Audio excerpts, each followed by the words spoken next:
The Canon C50 is Canon's true hybrid camera with zero compromises in my opinion. What the camera can do and what it can't do, you're gonna find out in this video. Coming up. I've been using the Canon C50 over the last 8 weeks or so. I've used it on a couple of jobs and I tested it also here in different scenarios, and I also compare it to the Nikon ZR, which I'm recording on right now, and the Lumix S1 Mark II, so don't miss it out. So subscribe, like, you know that game. So first of all, let's talk about the body design of the Canon C50, and I have to say I really like the body design. The grip feels really nice. I really like that Canon has implemented those threads as we also have on the FX3, which is probably why this design choice was made.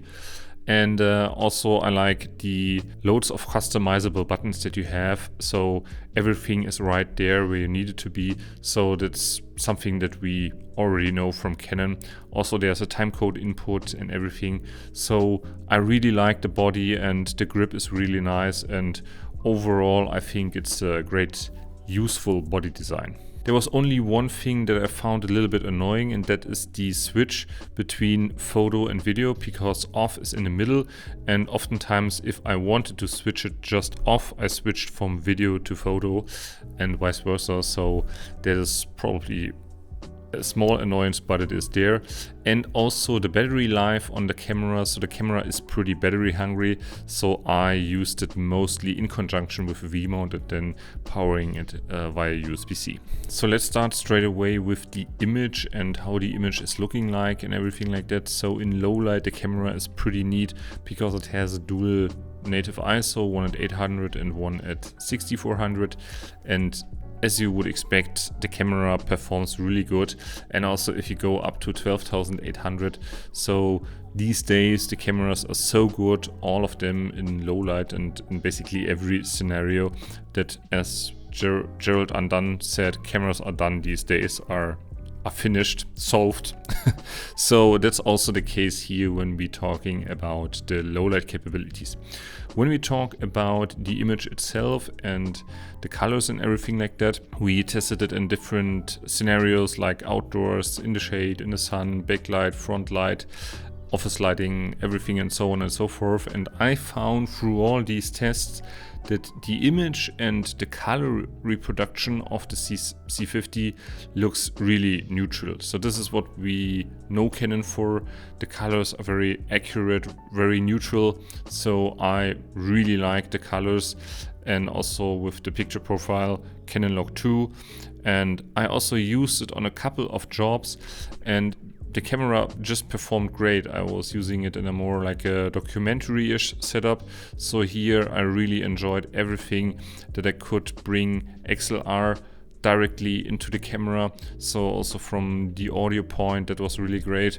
Also I had a timecode input, so to sync up with other cameras and with other audio devices. So everything is just there where it needs to be. And also if you work in a run and gun scenario, the camera also works pretty well. So there was no shortcoming for me and anything that I could say is bad about this camera. I also did my over and under exposure test to figure out in which scenario the camera struggles, if it's more underexposure, overexposure, or if it's a kind of an even distribution. So if we talk about overexposure, the camera performs really well actually. So if we go 3 stops, 3.5 stops, that works pretty well. At 4.5 stops, it also works pretty well, but we don't see that ugly clipping of the face that I see with other cameras. It seems like that it's more desaturated, so the color information is just not there anymore. And you definitely see that 4.5 stops is like the maximum I would give this camera for overexposure, which is a pretty good value, but past that it's unusable. Then if we talk about underexposure, here we can clearly see that the further we go down, the camera loses a lot of color information, and with each stop also the noise increases dramatically. So I would consider 3 stops kind of usable, but personally I would go maximum for 2 stops. So if we take all that into account and sum it up, we have an exposure latitude of around 6.5, maybe like 7-ish stops.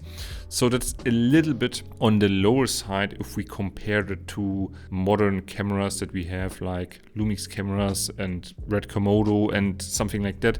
So it's not as high as, for example, the Canon C50 or something like that, but it's definitely in the ballpark of modern mirrorless cameras, and the dynamic range that you have is more than enough. So before I did all these testings and I was just using it on normal jobs, I didn't feel like, oh, the camera has less dynamic range than my other cameras. So in a day-to-day use, you don't really feel it, and the camera has more than enough to dynamic range to do all the things that you need to do it.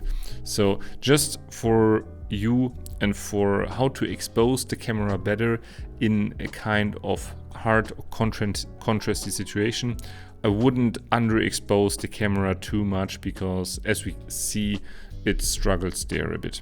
All in all, I was really pleased with the camera.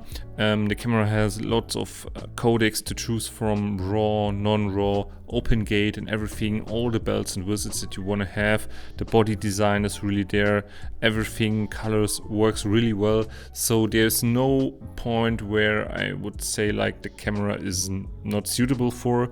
So as we know with Canon, they always do like cameras also on the cinema side that work for every scenario possible, and this camera just overall performs really well. So I personally really like the Canon C50, and I think it's a really good camera if you already in the Canon ecosystem, or if you want to have a true hybrid camera that can do all the things.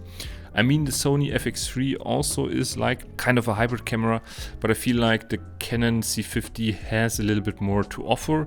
Sure, it is newer, but you also have like things like false color and everything, true 24 frames and everything that you want to have on these kinds of cameras. And I feel like on Sony you're still a little bit limited when it comes to that.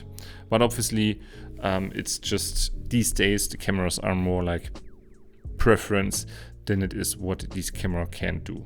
So that being said, I hope you kind of liked this video, and if you have any question, you know the game, just drop them down in the comments below.